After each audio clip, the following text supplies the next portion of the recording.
Dark psychology. अगर तुम YouTube या Instagram यूज करते हो तो 100% गारंटी है तुमने डार्क साइकोलॉजी पर वीडियोस जरूर देखी होंगी।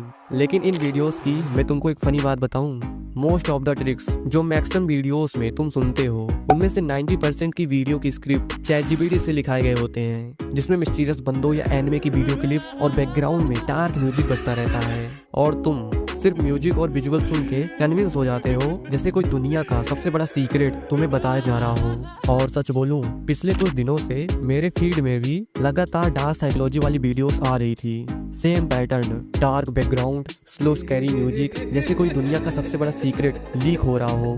थंबनेल में या तो कोई डार्क एनिमे कैरेक्टर होता था या कोई मिस्टीरियस फेस जो देखते ही लगता था भाई कुछ तो डेंजरस होगा इस वीडियो में। और हॉनेस्टली मैं भी कुछ सेकंड के लिए रुक जाता था और वीडियोस पर क्लिक कर देता था, ये सोचकर कि इसमें कुछ ऐसी ट्रिक्स या टेक्निक होगी जिसका यूज करके मैं लोगों को कंट्रोल कर पाऊंगा। और उन ट्रिक्स को मैं अपनी डायरी में नोट भी करता था और ऐसा होता भी था कि मैं उन ट्रिक्स को लोगों पर यूज करता था जैसे वीडियोस में बताया गया होता है। बट प्रॉब्लम ये थी, मोस्ट ऑफ द ट्रिक्स काम ही नहीं करती थी और कुछ ट्रिक्स काम भी करती थी। ऐसा नहीं है, काम करती थी कुछ ट्रिक्स, बट जैसे ही मैं नेक्स्ट वीडियो देखता था उन ट्रिक्स को भूल जाता था। फिर एक दिन मैंने नोटिस किया, चाहे क्रिएटर अलग हो, वीडियो अलग हो, थंबनेल अलग हो, बट स्क्रिप्ट ऑलमोस्ट सबकी सेम होती है।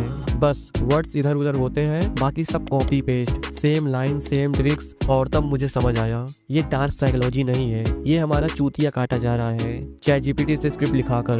देखो, अब मैं ये नहीं कह रहा हूँ कि डार्क साइकोलॉजी बिल्कुल फेक है। प्रॉब्लम ये है कि 90% dark psychology tricks real life में काम ही नहीं करती, तुम मानो या ना मानो, क्योंकि उन्हें लिखने वाला बंदा या तो कभी रियल लोगों के बीच रहा ही नहीं या फिर सिर्फ इंटरनेट आर्टिकल्स को रिमिक्स कर रहा है। बट गेस व्हाट, मैं तुम्हें आज कोई मूवी स्टाइल मैनिपुलेशन ट्रिक्स नहीं बताऊंगा, ना ही माइंड कंट्रोल, ना ही हिप्नोटाइज करने वाली बकवास ट्रिक्स, बल्कि आज मैं ऐसी 3 टेक्निक बताऊंगा जो मैंने ना किसी कोर्सेज से सीखी ना ही ChatGPT से निकाली।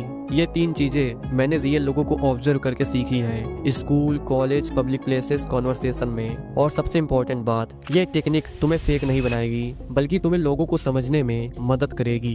तो ये 3 टेक्निक तुम्हें स्कूल में भी काम आएगी, कॉलेज में भी, घर में भी, बाहर में भी, दोस्तों में भी, या फिर जहाँ भी तुम किसी ग्रुप में जाते हो। और एक बात क्लियर कर देता हूँ, मैं ये वीडियो इसलिए नहीं बना रहा कि तुम्हें डार्क साइकोलॉजी से डराया जा सके या फिर तुम किसी को कंट्रोल कर पाओ। अगर तुम डार्क साइकोलॉजी सिर्फ इसलिए सीख रहे हो ताकि तुम लोगों को कंट्रोल कर सको तो ये वीडियो तुम्हारे लिए नहीं है। लेकिन अगर तुम ये समझना चाहते हो कि लोग कैसे सोचते हैं, कैसे रिएक्ट करते हैं, तो ये वीडियो एंड तक देखना। अब जो पहली टेक्निक है इसको मैं बुलाता हूँ कंट्रोल्ड साइलेंस। टेक्निक को बताने से पहले ही क्लियर कर देता हूँ, ये कोई फिल्मी ट्रिक नहीं है। न इसमें तुम 3 सेकंड गिनोगे, ना आंखों में घूरोगे, ना बॉडी को अल्फा पोज में रखोगे।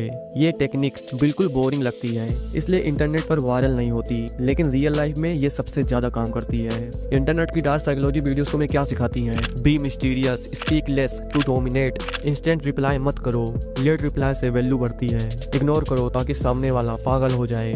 भाई ये सब व्हाट्सएप साइकोलॉजी है, ह्यूमन साइकोलॉजी नहीं। नेटफ्लिक्स और बकवास यूट्यूब वीडियोस देख के साइलेंस सीखने वाले लोग रियल लाइफ में ऑकवर्ड ही लगते हैं। अब तुम इसका इस्तेमाल कैसे कर सकते हो रियल लाइफ में? तुम मेरी वीडियोस देख रहे हो तो सब रियल लाइफ एग्जांपल के साथ होगी। ओके, तो मैंने अपने पड़ोसी और अगल बगल के लोगों को देखा है, ऑब्जर्व किया है, जब उनके घर वाले उन पर गुस्सा करते हैं, ताना मारते हैं या किसी और से कंपेयर करते हैं, तो मेरे अगल बगल वाले घरों से हमेशा आवाज आती रहती है, चिल्ला रहे होते हैं एक दूसरे पर। मुझे पता है यार, मिडिल क्लास घरों में कितनी किचकिच होती है छोटी से छोटी बातों को लेकर, क्योंकि मैं भी मिडिल क्लास से ही हूँ और बुरा तब लगता है जब हमारे पेरेंट्स ही किसी और से कंपेयर करते हैं। और सच बोलूं, पहले मेरे साथ भी ऐसा होता था, खासकर जब किसी का लड़का आगे बढ़ने लगता है और घर वाले कहते थे वो देख उनका लड़का ये कर रहा है, वो कर रहा है, और तुम्हें एक अजीब नजर से देखते हैं या बहुत ही बुरा बर्ताव करते हैं। और मैं कहता था